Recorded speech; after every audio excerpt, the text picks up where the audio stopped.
Welcome to Dom Nai Radio and Television Station. Here comes to the news today.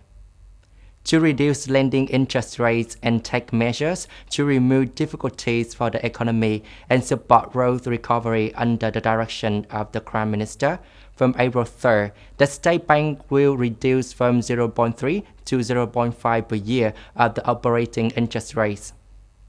Specifically as follows: reduce 0.5% per year for refinancing interest rate, reduce by 0.5 per year the maximum interest rate on deposits in VND with term of less than 1 month and term from 1 to under 6 months, reduce by 0.5 per year for the ceiling of the short-term lending rates in VND for priority sectors, reduce interest rates by 0.3% per year for deposits in VND at the State Bank.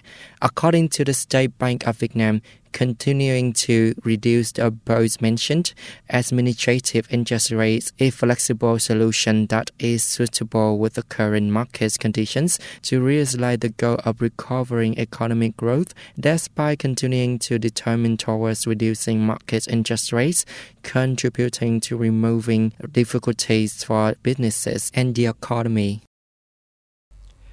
The Ministry of Industry and Trade estimates that about 270,000 billion VND, more than 11.4 billion USD, is needed to develop the national petroleum and gas supply reserves infrastructure by 2030.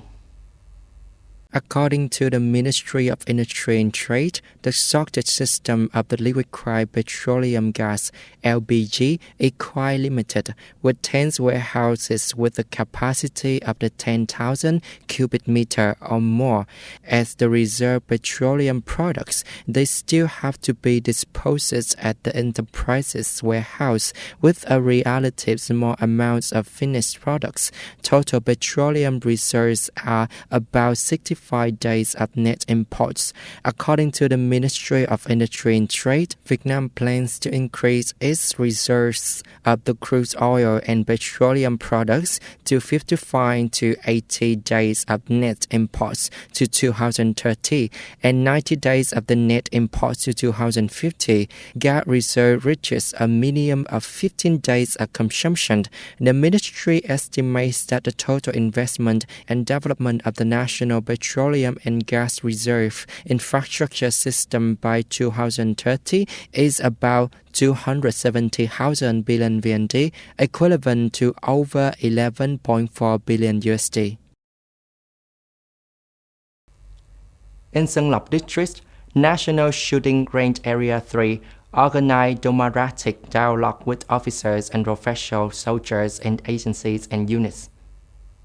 At the dialogue sections, professional officers and soldiers contributed many practical ideas, focusing on such issues as military democracy in performing the task of training, commanding and managing the troops, policy on the rear of the army, personnel work, inspections, supervision and the maintenance of the daily life, emulation and the commendation work based on the suggestions that have been planned and answered clearly by the agency and the units. The questions, thoughts and aspirations of the officers has been researched, thereby contributing to the building of the comprehensive strong agency and units, completing the assigned tasks. Russian Defense Minister Sergei Shoigu on April 1st discussed issues such as supplying ammunition to the Russian army. He said the reduction of conventional and high-precision ammunition for the Russian army has increased significantly. Speaking at the meeting held at the headquarters of the Joint Forces Group, Minister Shoigu said, due to the expansions of production capacity and the improvement of the productivity, the reduction of ammunition for military supply has increased significantly. He referring to the conventional ammunition and high-precision lethal weapons. Shoigu added that the most requested ammunition has been determined and Russia is taking the necessary measures to increase production. The meeting also discussed ways to improve ammunition support for the Russian army, including improving the efficiency of the logistics system.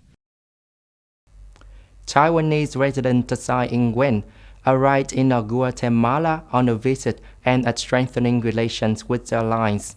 At talks on April 1st, Tsai and resident Alejandro Giammattei agreed to strengthen diplomatic relations. Speaking at the press conference after the talks, Resident Giammattei says that the diplomatic relations between Taiwan and Guatemala are strong. For her part, Ms. Tsai hopes that Taiwan and Guatemala will continue to cooperate on the solid foundation and develop together in the spirit of win-win. After Guatemala, she will travel to Belize and is expected to meet Prime Minister John Raiseno. On her way back to Taiwan, she planned to stop in Los Angeles and meet with the U.S. House of Representatives Speaker Kevin McCarthy. The U.S. says that there was no reason for China to overreact to the normal trip, but Beijing warned the U.S. was playing with the fire.